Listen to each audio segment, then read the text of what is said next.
스데반, 순교자 스데반이라는 말씀의 제목을 가지고 하나님의 말씀을 상고하겠습니다. 우리가 오래 믿고 목사가 되고 장로가 되고 이런 사람들만 순교하는 것이 아니고 스데반 집사를 통해서 보면 아주 믿은 지 얼마 안 되는 그런 사람들도 순교하는 것을 우리가 볼 수가 있습니다. 오순절 성령이 임함으로 말미암아 초대교회가 부흥하기 시작하면서 초대교회 7명의 집사를 세울 때 스데반 집사의 이름이 제일 먼저 나오게 됩니다. 우리하고는 좀 다른 유대 배경에서는 어려서부터 율법을 배운 그런 과정이 있지만 스데반 집사는 예수님을 오랜 동안 믿은 사람이 아닙니다. 이제 막 예수를 믿은 지 채 1년도 안 되는 그런 초신자에 불과한 것입니다. 그리고 유대 배경이기 때문에 율법에 대해서 아주 익숙한 사람입니다. 구약 말씀을 통해서 예수 그리스도까지 구속 진리를 딱 선포하고 한 번 설교하고 그리고 한 번 설교하고 돌에 맞아서 죽은 사람, 신약교회 예수님 이후에 최초의 순교자의 영예를 받은 사람 스데반, 오늘 이 스데반 집사에 대해서 말씀을 상고하겠습니다. 6장 7장에 거쳐서 2장에 걸쳐서 스데반 집사의 말씀이 기록되어 있는데요, 스데반 집사가 이제 7명의 집사들 가운데 가장 먼저 기록됐다. 스데반, 그 다음에 빌립 이렇게 나가잖아요. 우리가 사도들의 이름을 기록할 때 베드로, 요한, 야고보 이런 식으로 나오잖아요. 베드로가 언제나 처음에 기록되어 있습니다. 첫 번째 기록된 사람은 중요하다는 것입니다. 핵심이라는 것입니다.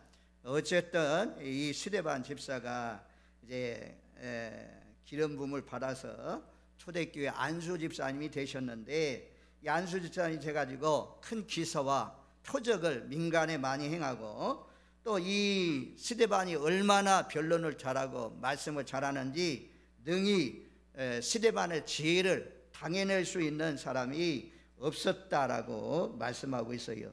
그래서 11절 말씀해 보면, 6장 11절 말씀해 보면 사람들을 매수합니다. 사람들을 매수해요. 공회원들이, 사내들인 공회원들이 사람들을 돈 주고 매수합니다. 그래가지고 스데반 집사의 제목을 정합니다. 스데반은 하나님의 율법을 어긴 사람이다. 율법을 고쳐야 된다고 한다. 하나님을 못 어간 사람이다. 모세를 아주 못 어간 사람이다. 이런 죄명을 덮어 씌웁니다.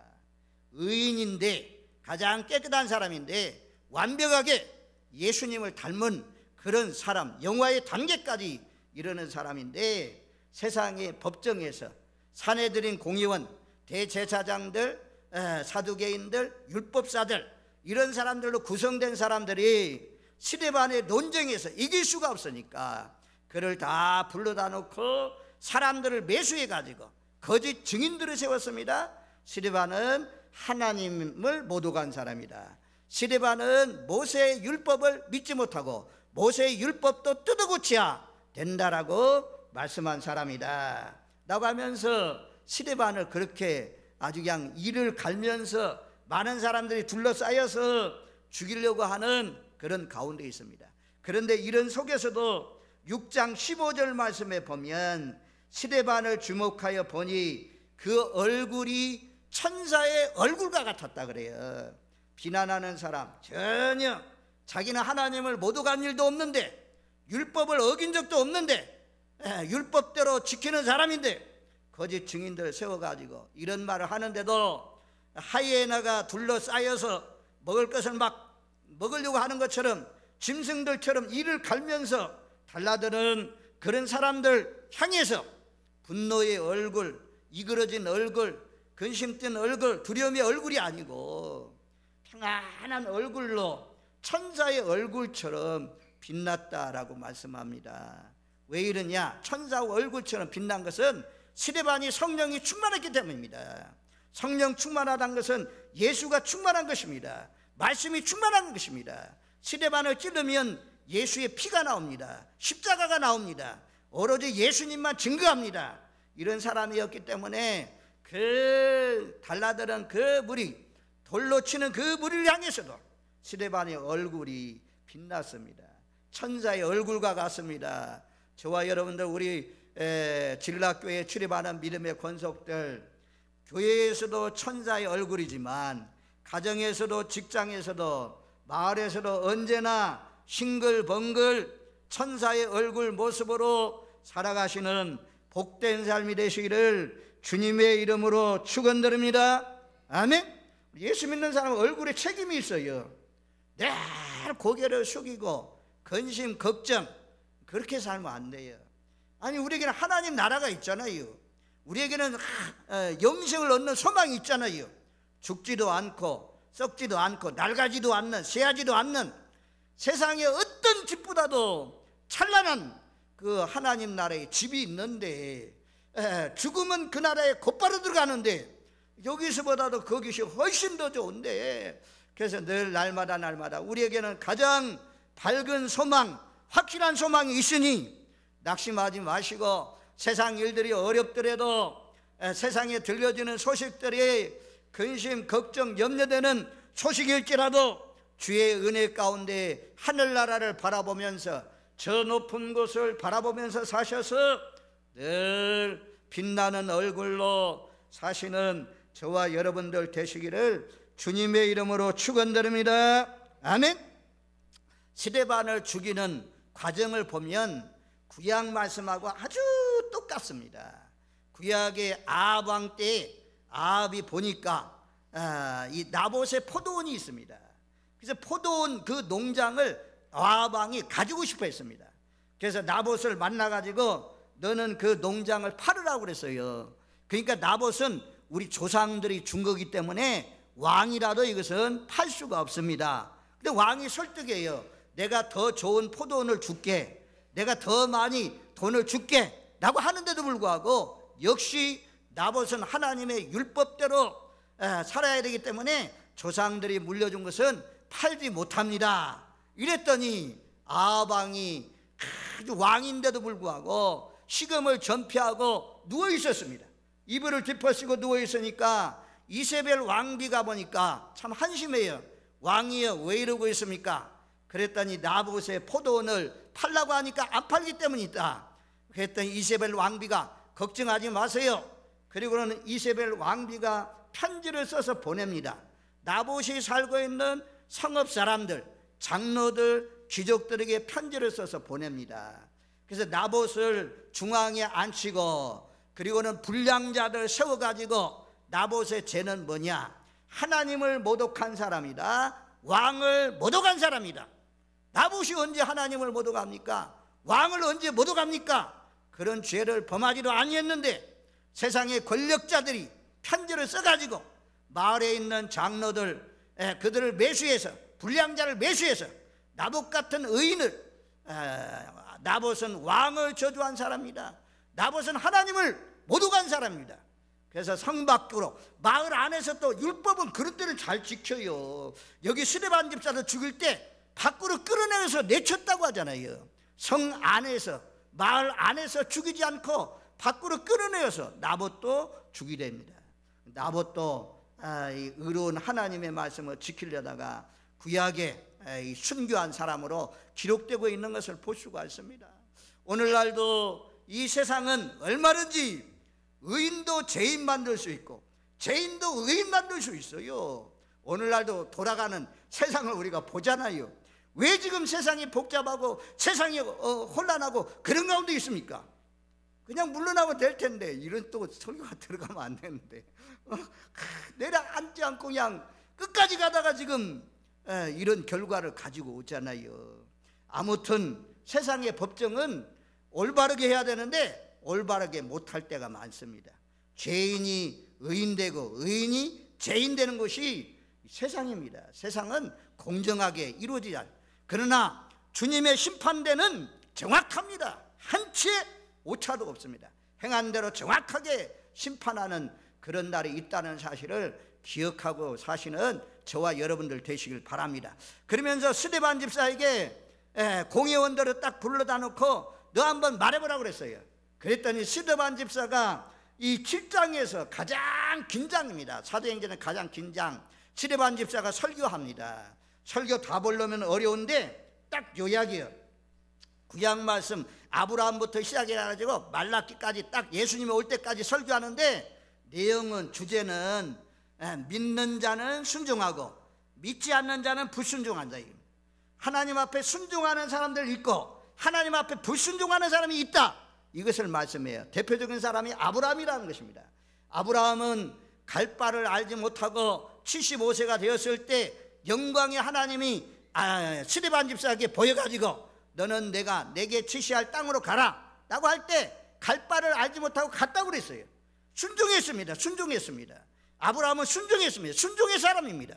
순종의 사람인데, 그런데 이스라엘 조상으로 알고 있는 그 12명이 있는데 요셉을 팔아봤던 형제들, 그 형제들은 순종하지 않고 믿지 않고 불순종했던 것을 우리가 볼 수가 있습니다. 그 다음에 조금 더 내려가면 광야의 삶을 말씀해 주고 있어요. 광야의 모세는 하나님 앞에 하나님이 들려준 대로, 하나님이 말씀한 대로 그대로 순종해서 살아갔다는 것입니다. 그런데 이스라엘 백성들은 모세가 전해주는 그 하나님의 말씀을 듣고도 불순종했습니다. 순종하지 않았습니다. 쭉 내려가서 전부 다 구약 말씀이 믿는 자들은 순종했고 믿지 않는 자들은 순종하지 않았다, 이 말씀을 말씀해요. 그러면서 서기관들은 성경을 꿰뚫고 있기 때문에 스데반 집사가 하는 선교를 잘 듣고 이해했습니다. 근데 오늘 본문에 이제 마지막 부분에 와가지고 그렇게 말씀해요. 너희들은 지금 어떤 줄 아느냐? 너희 조상들만 불순종했는 줄 아느냐?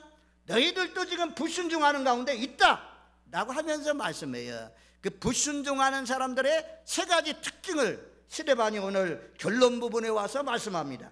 그 세 가지가 무엇인지 오늘 본문 말씀을 통해서 살펴봅니다. 먼저 51절 말씀.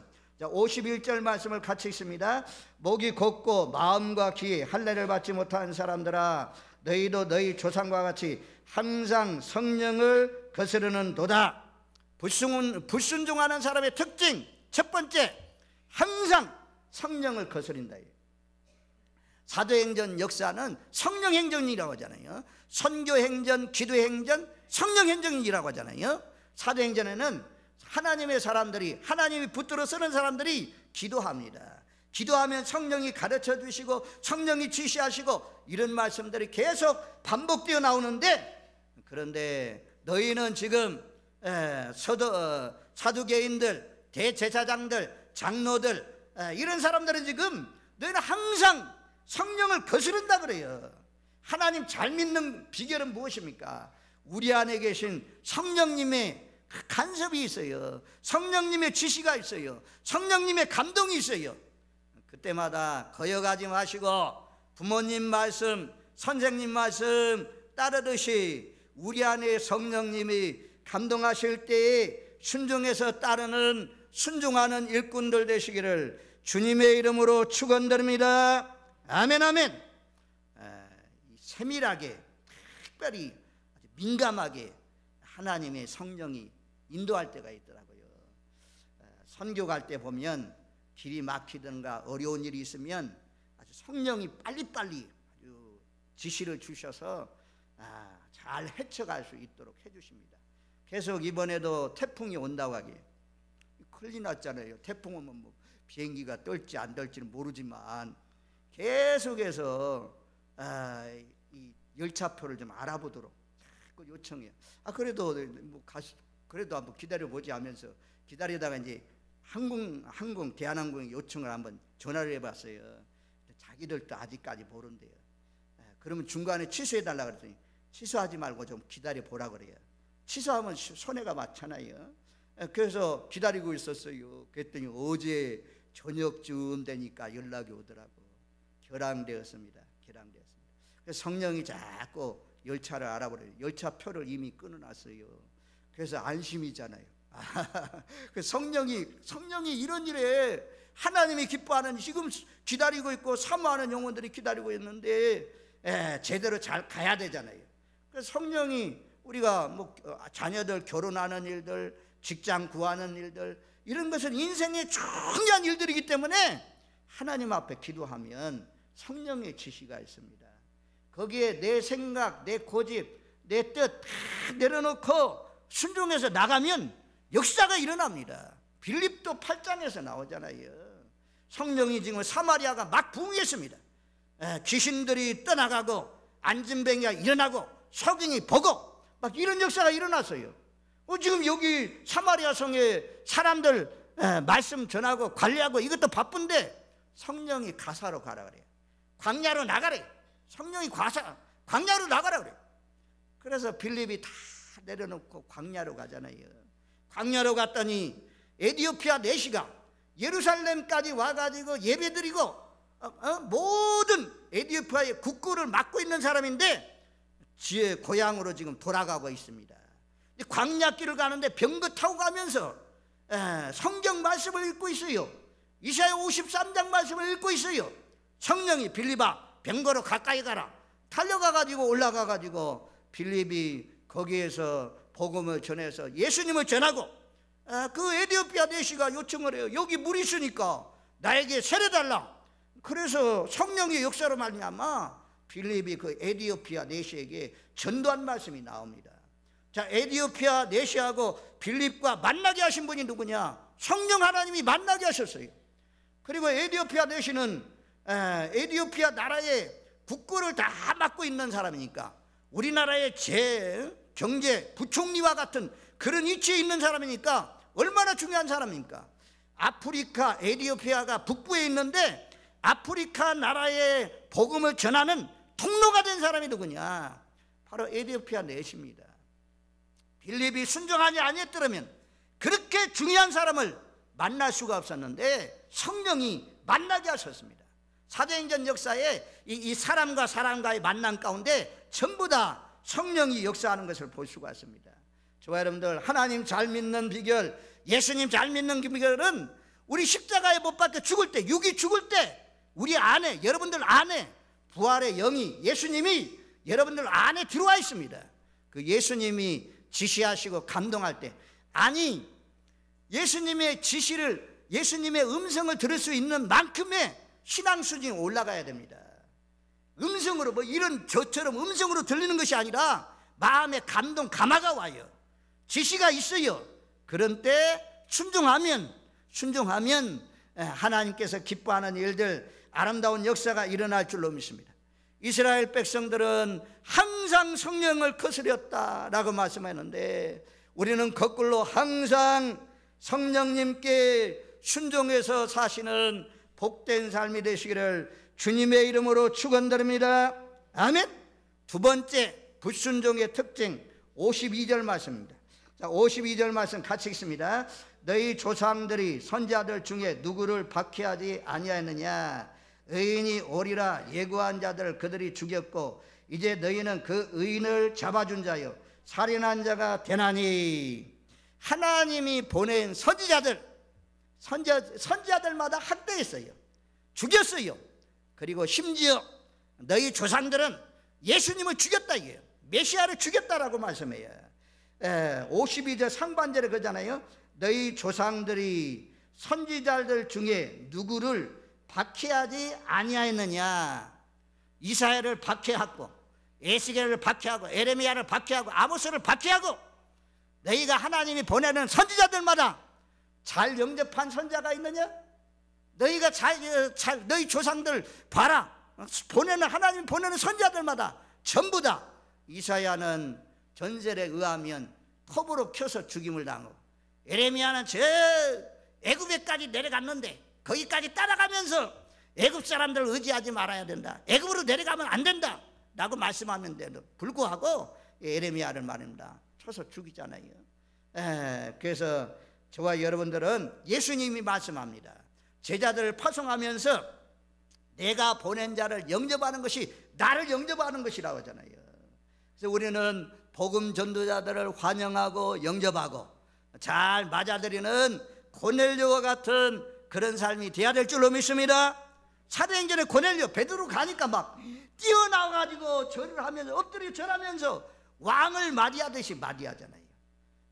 우리가 누디아라는 여자, 빌립보 성에 갔더니 누디아가 이 바울을 주께서 바울의 말을 청종하게 하시고 주 믿는 자로 알거든 우리 집에 와서 거하라 나가면서 누디아가 바울과 그 일행을 받아들였습니다. 요한 3서 3장에 나오는 가이오는 복음 전도자를 전부 다 자기 집에 모시고 접대하고 떠날 때는 선교비까지 주어서 보냈다고 하잖아요. 이런 좋은 사람이 돼야 되는데 이스라엘 조상들은 전부 다 하나님이 보낸 선자들마다 전부 다 죽였다. 박해하지 아니한 선자가 어디 있느냐 말해봐라 그렇게 말하는 거예요 지금. 그리고 중반절에 보니까 뭐라고 그래요? 의인이 오시리라 예고한 자들을 그를 죽였고, 의인이 오리라, 예수님이 오신다, 하나님의 아들이 오신다, 메시아가 오신다, 이런 말을 예언한 선자들, 대표적으로 이사야, 스가랴, 이런 사람들이 예언했잖아요. 미가, 이런 사람들이 예언했는데 그 예언한 선자들을 죽였다 이거예요. 예수님 오신다, 메시아가 오신다, 예언한 선자를 죽였어요. 그리고 심지어는 52절 하반절에 보면 너희는 그 의인을 잡아준 자여 살인한 자가 되었나니, 이 의인은 누구냐? 메시아를 말씀해요. 예수님을 말씀해요. 우리가 말한 대로 예수님이 의인으로 메시아로 왔는데, 하나님의 아들로 왔는데, 하나님의 아들 예수님마저 너희가 십자가에 못 박으소서, 십자가에 못 박으소서, 그 살인자 극악무도한 바라바를 놓아주소서 라고 외침으로 말미암아 너희가 예수님을 십자가에 못 박아 죽은 너희가, 다른 사람, 너희 조상들만 아니고 너희도 너희 조상들처럼 예수님을 잡아준, 너희 조상들은 선자를 죽이고 핍박했지만 너희는 예수님을 잡아 죽인 살인자다. 이게 살인자다. 이야, 스데반 집사요, 집사지만 담대해요. 담대하게 말입니다. 너희가 살인자다, 예수님을 죽인 자다, 이렇게 막 외쳤어요. 아무튼 이 하나님이 보낸 선자들 마다 핍박하고 괴롭히고 불순종했다는 거죠. 그 다음에 53절 말씀에 보면, 자 53절 말씀 같이 읽습니다.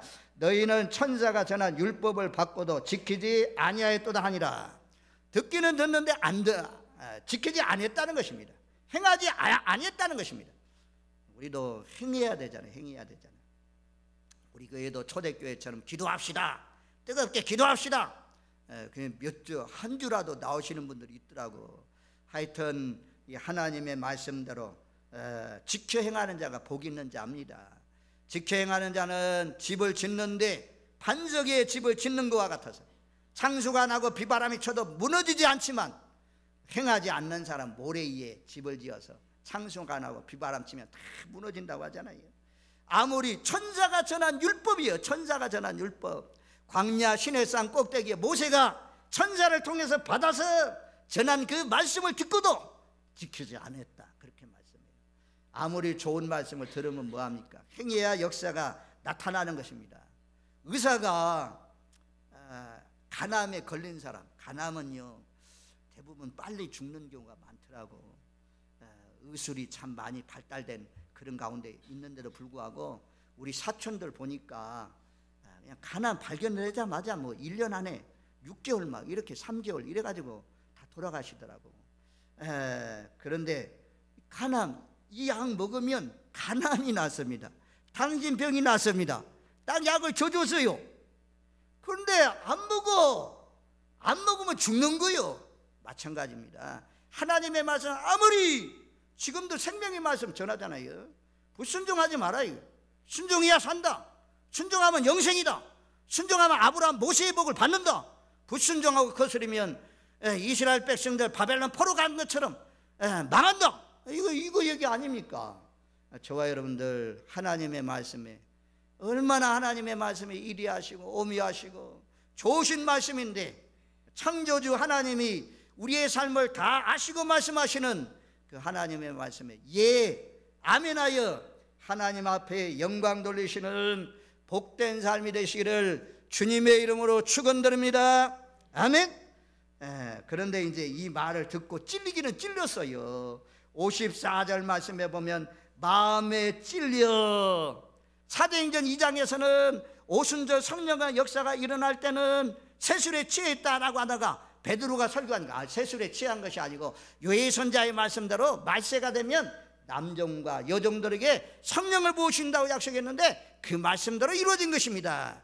그러면서 당신들도 회개하시오. 그러면 성령을 선물로 받게 될 것입니다. 이런 말씀을 들으니까 그들이 회개했어요. 그런데 여기는 마음이 찔리기는 찔렸는데 아주 이를 갈았다 그래요.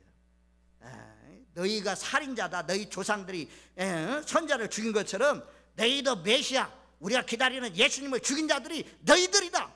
이렇게 말하니까 이들이 회개하지 않고 마음에 분노가 일어나고 이를 갈았다는 것은 짐승이 막 으르렁거린 것처럼 그렇게 으르렁거렸다는 것입니다. 그러면서 스데반이 또 이런 때에 이제 으르렁거리고 달려드는 그런 물을 향해서 스데반 도망가야 되잖아요. 숨어야 되잖아요. 그런데 55절 56절 말씀에 보면, 자, 두 구절 말씀 우리 같이 읽습니다. 스데반이 성령에 충만하여 하늘을 우러러 주목하여 하나님의 영광과 및 예수께서 하나님 우편에 서신 것을 보고 말하되, 보라 하늘이 열리고 인자가 하나님 우편에 서신 것을 보노라 한데, 달려드는 무리, 분노한 무리, 이를 가는 무리, 그런 무리를 향하면서 천사의 얼굴처럼 빛났고, 그리고 스데반은 성령이 충만했다 그래요. 성령이 충만했다. 자, 스데반은요, 제가 오늘 그냥 설교를 좀 짧게 하려고 했는데 짧게 하는 것이 어려운가 봐요. 아무튼 제가 준비한 것은 많은데 갈 길도 바쁜데, 스데반은요 5가지 충만해서 5가지가 충만한데, 오늘 말씀에 성령이 충만했다 그러죠. 성령 충만. 두 번째는 6장 3절에 보면 지혜가 충만했습니다. 지혜가 충만. 그 다음에 6장 5절 말씀에 보면 믿음이 충만했습니다. 믿음이 충만했습니다. 그 다음에 6장 8절에 보면 은혜가 충만했습니다. 은혜가 충만했습니다. 6장 8절 권능이 충만했습니다. 우리도 하나님 앞에 기도할 때에 성령 충만만 구하지 마시고 성령 충만, 지혜 충만, 믿음 충만, 은혜 충만, 권능 충만케 하옵소서. 스데반 집사처럼 기도하시기 바랍니다. 스데반이요 오래 믿은 거 아닙니다. 이제 제가 말씀드렸지만 이제 채 1년도 안 된 사람입니다. 그런데도 불구하고 이렇게 천사 얼굴처럼 빛나면서 예수님의 모습처럼 완벽하게 예수님의 십자가의 기도를 닮아서 죽을 수가 있었던 이유는, 순교할 수 있었던 이유는 성령에 충만한 것입니다. 인간의 각오, 인간의 결심, 인간의 의지, 그거 가지고는 순교할 수가 없습니다. 성령이 밀어주시고 성령이 두려움을 쫓아내주시고 담대함을 주셔야 우리도 스데반처럼 돌에 맞으면서도 예수님을 닮아서 기도하면서 하나님 나라에 갈 수가 있는 것입니다. 우리 모두 다 스데반 집사처럼 성령 충만, 지혜 충만, 믿음 충만, 은혜 충만, 권능 충만한 일꾼들이 되시기를 주님의 이름으로 축원드립니다. 아멘. 그리고 지금 스데반 집사가 이렇게 위급한데 하늘을 보았어요. 여기 보면 하늘을 우러러 주목하여 하나님의 영광과 및 예수께서 하나님의 우편에 서신 것을 보고, 이 으르렁거리는 짐승처럼 달라붙는 둘러싸여 있는 그 무리들 속에 스데반은 하늘을 보았어요. 땅을 보지 않았어요. 성경에 보면 골로새서 3장 1절 2절에 그렇게 말씀합니다. 그러므로 너희가 그리스도와 함께 다시 살리심을 받았으면 위의 것을 찾으라. 거기는 그리스도께서 하나님 우편에 앉아 계시느니라. 위의 것을 생각하고 땅의 것을 생각하지 말라. 위의 것을 찾으라. 위의 것을 생각하라. 위의 것을 바라보라. 스데반은요 위급한 순간에 하늘을 우러러 봤어요. 그랬더니 보좌에 계신 주님이 일어났습니다. 보좌에 계신 주님이 일어나는 것을 보았어요. 이것은 로마의 개선 장군들, 적의 나라를 쳐부수고 신말 타고 딱 나팔 불면서 향기를 피우면서 떡 입성할 때 로마 나라의 황제가 보좌에서 딱 일어나 가지고 그 개선 장군을 맞이했다고 합니다. 그런 것처럼 스데반 집사, 예수님 이후에 최초의 순교자, 주님을 위해서 죽은 사람, 그런 사람이 다 하늘나라에 입성한다고 하니까 주님이 딱 일어나가지고 그 스데반을 맞이하려고 준비하고 있는 그 모습 보았습니다. 그리고 하늘이 열리고 인자가 우편에 서신 것을 보았다라고 말씀합니다. 저와 여러분들도 하나님 나라는 분명히 있습니다.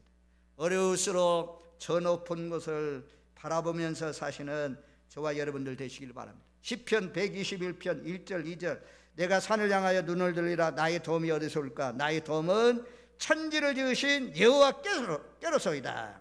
늘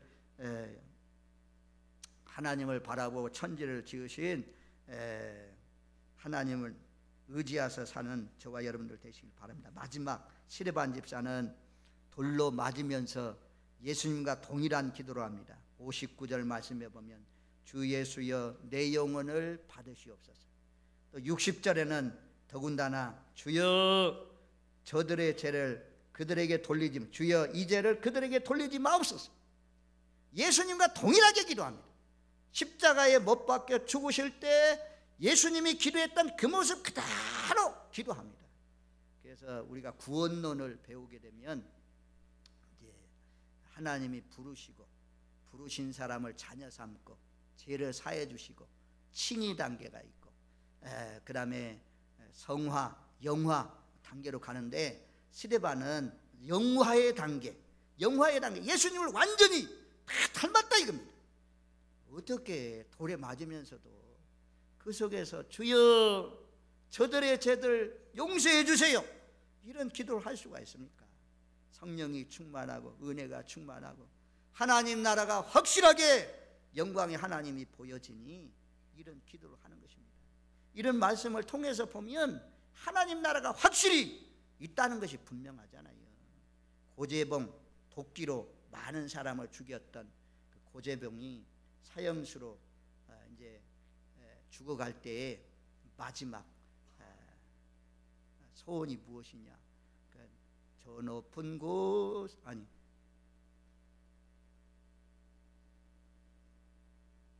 공로 의지하여 그런 찬송 있잖아요.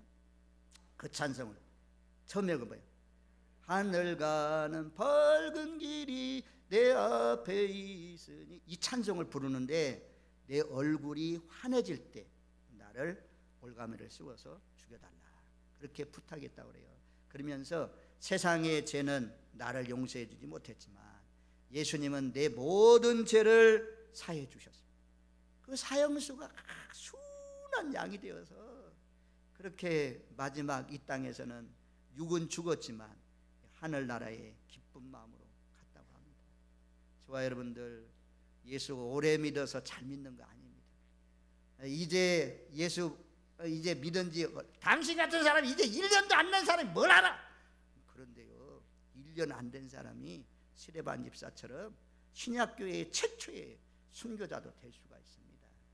오래 믿은 것 자랑하지 마시고 오늘 말씀처럼 항상 성령님께 순종해서 사시고 하나님이 보내신 복음 전도하는 사람들 핍박하거나 조상들처럼 이스라엘 조상들처럼 죽이거나 하지 마시고 그 사람들 지지해주고 기도해주고 밀어주고 영접하고 후원해주고 이런 사람 편에 서서 하나님이 들려주는 말씀 듣고 끝나는 것이 아니고 그 말씀대로 지켜 살아서 스데반의 영광 반열 순교자의 반열은 아닐지라도 예수를 잘 믿어서 주님 앞에 섰을 때 우리 모두 다 칭찬받는 남녀 종들이 되시기를 바랍니다. 그러면서 스데반 순교의 현장에 있던 사람이 누구냐? 사울이라는 청년입니다. 사울. 스데반의 순교는 비참한 죽음이었지만 설교 한번 하고 끝난 죽음이었지만 기독교 역사의 가장 넓은 범위로 복음을 전하고 가장 영향력을 크게 입혔던 사울이라는 청년, 그 사람에게 전달됩니다. 바톤이 이어집니다. 스데반의 순교를 통해서 사울 같은 바울 같은 위대한 일꾼이 일어났다는 사실을 기억하면서 하늘에 미랄되어 썩어질 때 많은 열매가 맺혀진다는 사실을 기억하면서 우리도 순교의 정신과 각오를 가지고 하나님을 잘 섬기는 복된 삶이 되시기를 주님의 이름으로 축원드립니다. 아멘. 고마우신 하나님 감사합니다.